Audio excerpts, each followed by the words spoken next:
कि कमर के निचले हिस्से का दर्द इस कदर बढ़ता जा रहा है, इसकी वजूहात, मेन रीजंस क्या हो सकती हैं? मेन रीज़न से पहले ये देखें कि दुनिया में ये कितना हो गया है। हुँ। यानी कि इसका जो जायज़ा लिया गया तो पता चला कि 42% पॉपुलेशन ऐसी है जिसको कमर का दर्द एग्ज़िस्ट कर रहा है इस वक्त। हुँ। और दुनिया में शायद ही कोई ऐसा शख्स हो जिसको ज़िंदगी में कभी कमर का दर्द ना हुआ हो। हुँ। तो ये एक लिहाज से यूनिवर्सल डिज़ीज़ बन गई है और इसमें हमारे ना लाइफ़स्टाइल का बहुत ज़्यादा रोल है। और इसमें फीमेल्स में कमर का दर्द मेल की निस्बत बहुत ज़्यादा है। क्यों? पाकिस्तान में अगर आप देखें कि फीमेल्स की ना एक्टिव लाइफ कम है, हुँ। सेडेंटरी लाइफस्टाइल उनका चल रहा है। ज़्यादातर लेडीज़ जो है ना, हुँ। अगर आप तो माशाल्लाह चले एक वर्किंग लेडी में आती हैं, हुँ। लेकिन अगर पाकिस्तान की वर्किंग लेडी देखी जाए तो वो ज़्यादातर फीमेल्स जो हैं उनका घर में वो रहती हैं, घर को संभालती हैं। इस वजह से उनकी एक्टिविटी जो है ना वो कम होती है। हुँ।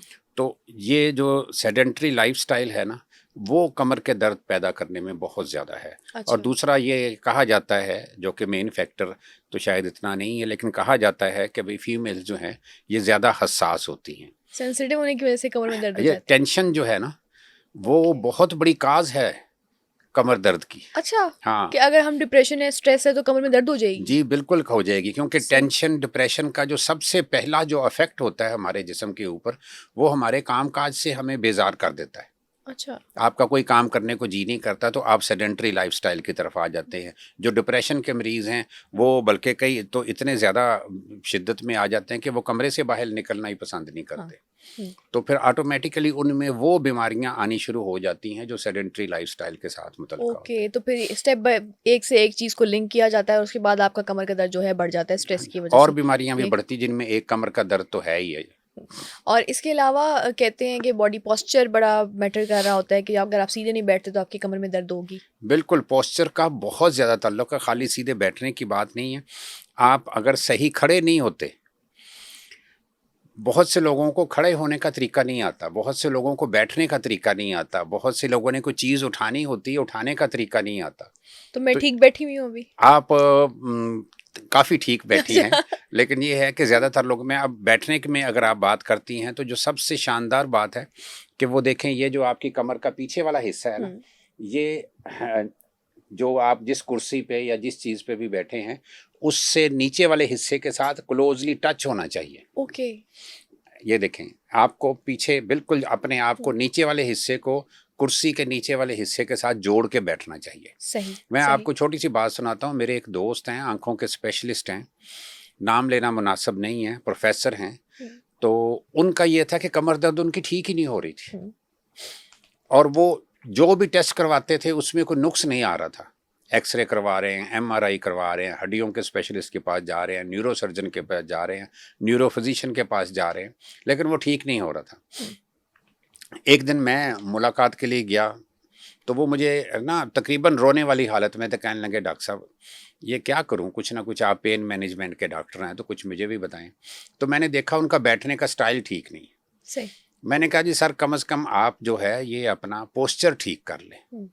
तो कहने लगे, जी क्या मैं करूं? तो मैंने उनको यही बताया कि आपका जो कमर का नीचे वाला हिस्सा है उसको बिल्कुल जुड़ के होना चाहिए, आपकी जो कुर्सी का नीचे वाला हिस्सा है। सही। जब भी आप बैठें उसको साथ में इन टच करके बैठें। ओके। उसके बाद गाड़ी में भी अगर आप बैठते हैं तो गाड़ी में भी आपको या तो सीट के नीचे वाले हिस्से के साथ जुड़ के बैठें या फिर कोई बैक सपोर्ट साथ रख लें। सही।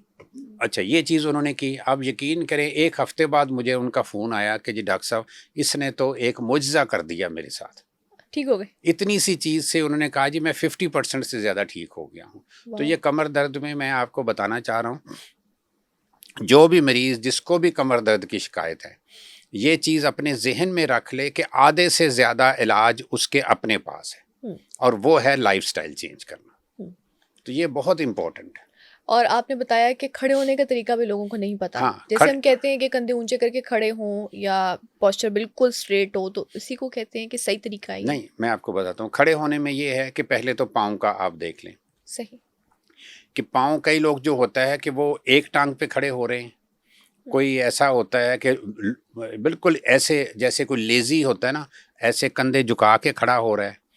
और कईयों का एक साइड पे बेंड करके खड़े होते हैं, तो ये तरीके ठीक नहीं हैं। जो सही। सही तरीका ये है कि आपकी गर्दन सीधी होनी चाहिए, छाती थोड़ी सी फॉरवर्ड और कंधे थोड़ा सा बैक पे, ओके।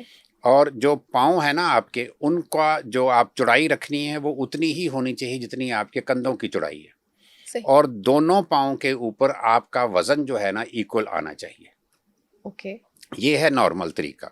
लेकिन अगर आपको ज़्यादा देर खड़े होना पड़े तो उस सूरत में ये है कि फिर आप साइड चेंज कर सकते हैं। लेकिन अगर थोड़ी देर के लिए खड़े होना है तो आपका वज़न दोनों साइड पे बैलेंस रखना है जी, कि बिल्कुल दोनों बैलेंस किसी एक होना टांग पे आपने बिल्कुल ये नहीं करना कि लीन हो गए हैं, हाँ जिस तरह जी, से हाँ हम जी, लोग हाँ। अक्सर खड़े हुए और होते हैं। बैठने में भी एक चीज़ बड़ी इम्पोर्टेंट है। कई लोगों को आपने देखा होगा कि उनका लाइफ़स्टाइल ऐसा है कि वो बैठे हैं तो 4-4 5-5 घंटे बैठे ही हैं। हम्म। ख़ास तौर पर कई लोगों का प्रोफ़ेशन ऐसा होता है कि जैसे अगर लैपटॉप पे बैठे हैं, अपने ऑफ़िस में काम कर रहे हैं, तो 4-4 5-5 घंटे वो बैठे काम ही किए जा रहे हैं। ऐसे ही। वो चीज़ भी कमर दर्द करती है।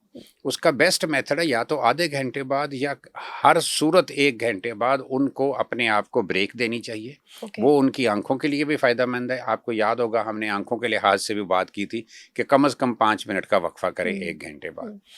तो वो कमर दर्द के लिहाज से भी ठीक है। जब वो उठ के थोड़ा-सा चल फिर लेंगे, तो वक़्फ़ा करके, तो वो उनका थोड़ा-सा उनका वो जो है ना कमर, वो वापस अपनी नॉर्मल पोज़ीशन में आएगी। ओके कि अगर बैठे हैं तो 4-5 घंटे बैठे नहीं रहना, उठ के कोई वॉक वगैरह करें, हाँ, फिर आके दोबारा से अपना काम करें। हाँ जी। प्रोफेशंस की आपने बात की, किन खास प्रोफेशंस के लोगों को कमर दर्द ज़्यादा हो सकता है? देखिए, इसमें एक तो असूल ये है कि वो सारे प्रोफ़ेशन हुँ। जिनमें वज़न उठाना पड़ता है। ओके। जैसे ये देखिए, एक कुल्ली है, हुँ। उसको वज़न उठाना पड़ता है। उसमें कमर दर्द के चांसेस बहुत ज़्यादा हैं। हुँ। एक मज़दूर है जिसको वज़न उठाना पड़ता है, उसमें भी बहुत ज़्यादा चांसेस हैं।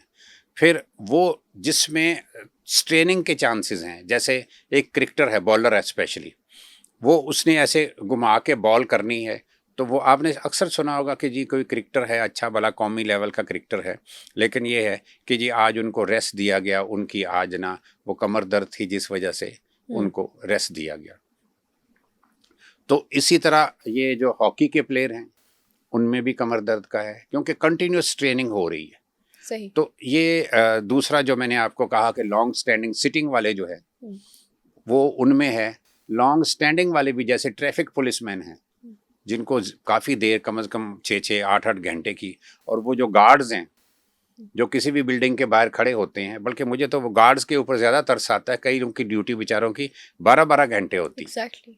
हाँ जी, और मैं ना तो सिर्फ कमर का, बल्कि आप ये देखें कि ना पंखा ना कुछ, उनको वही हाँ जी, यूनिफ़ॉर्म के अंदर। सही बात है। वैसे वाक़ई उनको तो कहना चाहिए कि बहुत बड़ा काम है जो वो करते हैं। कि ना तो ये लाइफ़स्टाइल सही है कि जैसे आपने बताया कि घरेलू ख़वातीन हैं, वो उनका कोई काम नहीं होता तो उनको कमर दर्द हो जाता है। हुँ, हुँ। और ना तो ये ठीक है कि आप एक्स्ट्रा एक्सरसाइज़ कर लें या आप ज़्यादा खड़े रहें तो फिर भी कमर दर्द हो सकता है।